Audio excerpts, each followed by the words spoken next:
भगवान पुनर्वसु पुनः पुनः अपने भक्तों को सुख देने के लिए पधारते हैं। और पुनर्वसु का एक अर्थ होता है जो जो बार बार पुनः पुनः बसा दे। पुनर्वसु किसी का जीवन उजड़ गया हो, उस उजड़े जीवन को जो बसा दे। और श्री राम ने पूरे जीवन ये काम किया महाराज। अपने पिता दशरथ का जीवन उजड़ गया था। 60,000 वर्ष की आयु हो चुकी है दशरथ जी की।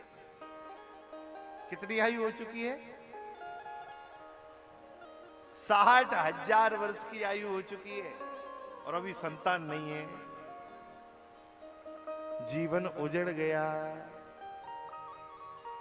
लेकिन जन्म हुआ तो अपने पिता के जीवन, उजड़े जीवन को पुनः हरियाली आ गई।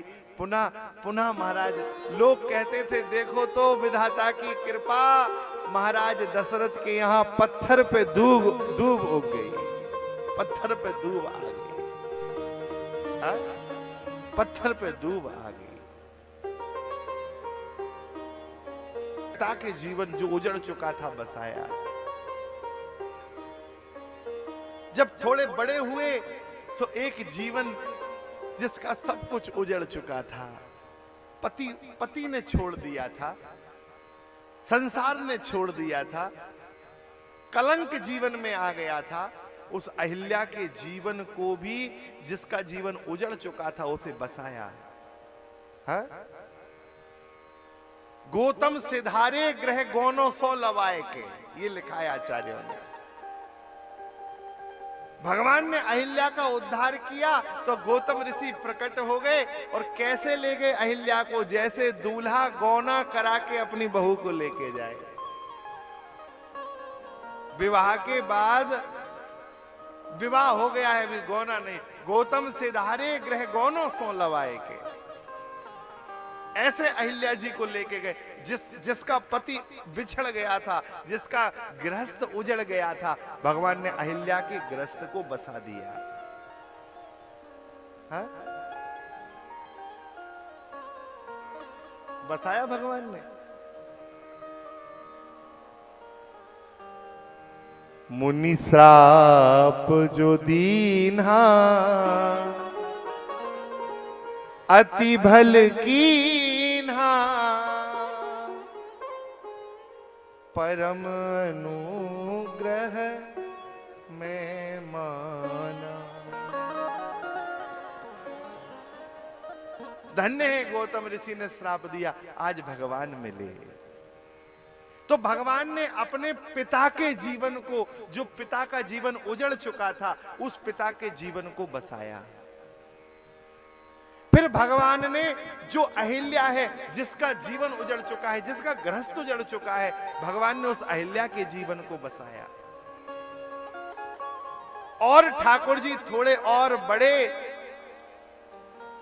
तो निषाद, केवट, इन्हें राज्यों से बाहर कर दिया था महाराज। इनका प्रवेश नहीं था अयोध्या में। ये छोटी छोटी कुल की जातियां थी, पृथक पृथक। भगवान ने इनको अपने बाहुपाश में बांधकर, भगवान ने इनसे मित्रता कर कर इन जातियों को बसा दिया महाराज। ये ऐसे सीना तान के अयोध्या में आने लगी, हमारा मित्र राजा है। मैंने सुना है संतों से, जब भगवान का राज्याभिषेक हुआ तो राज्याभिषेक में महाराज आए होंगे देश देश के नृपति, आए होंगे चक्रवर्ती सम्राट के उस राज्याभिषेक में, लेकिन सबसे ज्यादा यदि अधिकार से कोई आया तो केवट आया था। सबसे ज्यादा अधिकार से यदि कोई आया तो निषाद राज आए थे। वो निषादों की भीलों की टोल आई थी, हमारा मित्र बन रहा है राजा। भगवान ने उनका जीवन बसा दिया।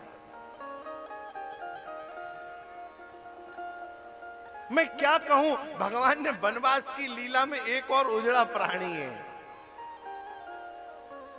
इतना उजड़ा प्राणी है कि बेचारा एक जगह सीमित हो गया है, केवल उस पर्वत के ऊपर है, उससे नीचे उतरता है तो भाई मार देगा भय। उसका भी सब उजड़ चुका है, राज्य से बाहर है, स्त्री को छीन लिया है। उस सुग्रीव के जीवन को भी भगवान ने बसा दिया। और एक पूरी राम कथा हो सकती है इस एकमात्र इस विषय पे कि भगवान का जन्म पुनर्वसु नक्षत्र में हुआ और पुनः पुनः भगवान ने सबको बसाया।